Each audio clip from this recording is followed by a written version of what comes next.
সম্মানিত দর্শকবৃন্দ, আসসালামু আলাইকুম রহমতুল্লাহ বারকাত। আইএমএ জাহিলিয়া যুগ কাকে বলা হয়?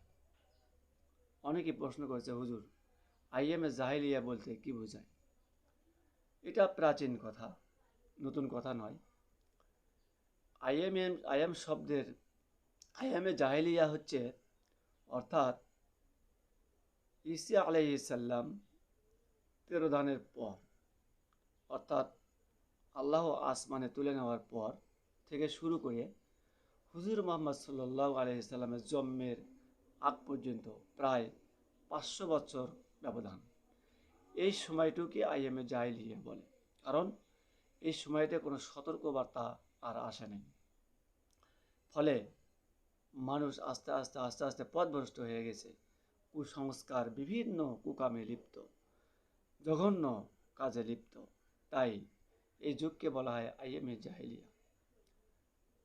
আশা করি বুঝতে পেরেছেন।